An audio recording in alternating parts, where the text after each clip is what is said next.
Hello, my name is Charlie Allo, and this is the 135, where we have one topic and 3 questions in 5 minutes. I have Pastor Paul Burke joining us. I want to say thank you for joining us today. My pleasure. And so we're going to be talking about developing volunteers for your local ministry. Now, Pastor Paul has been in ministry for 25 years. He was a youth pastor, he's a senior pastor, and now he currently serves as a discipleship pastor for CROSSROADS Church.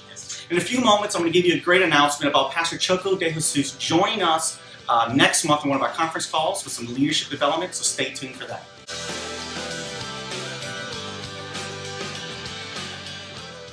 What is one thing that pastors can do to recruit and develop and keep healthy volunteers?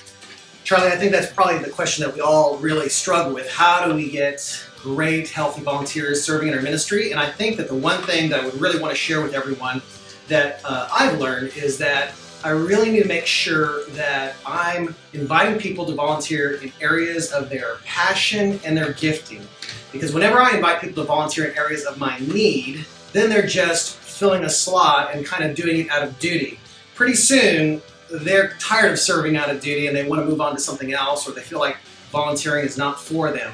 But if I can help them find an area of their passion and that they're gifted for, then I can just point them in a direction and they're serving with joy, they're serving with passion. I never have to call them up and remind them it's their turn to serve because they're excited to get to serve.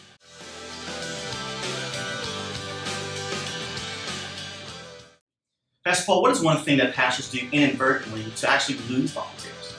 I think probably on the flip side of finding places for them to serve in their passion, their gifting, the opposite is also true, that when we just ask people to fill a slot for us because we just need a warm body to help us in some area, that is a big mistake because people burn out quickly when they're serving outside of their passion and gifting.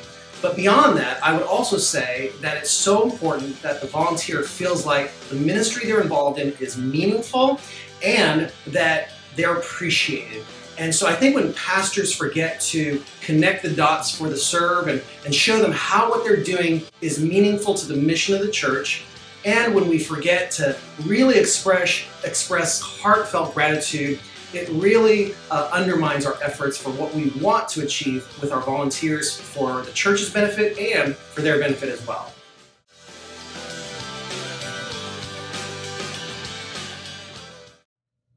Pastor Paul, how does developing volunteers tie in to the local calling of a minister in his local church?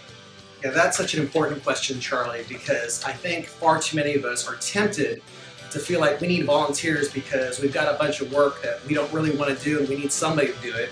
Or we've got so much work to do, we know we can't do it alone, and so we need some volunteers.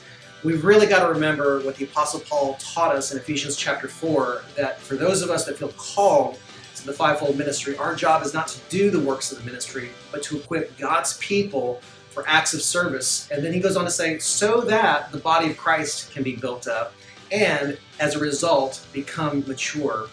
Volunteerism, recruiting volunteers, helping them to operate in their passions and spiritual giftings, it's really an integral part of the Great Commission. And so volunteering is not just a way to get things done, but it really is fulfilling the call of Jesus to go and make disciples. Pastor Paul, I want to tell you thank you for joining us today. It's my pleasure. Thank you so much. And one thing I wanted to say, Pastor Choco de Jesus is going to be joining us for the Rev Connection call on the second Thursday of October. That's October 13th at 10 a.m. Central Standard Time to 11 a.m. And so he's going to be available to us, to all of you who joined the call. He's going to be sharing a word for us, a practical ministry application for us, and then we'll be open for some questions and answers.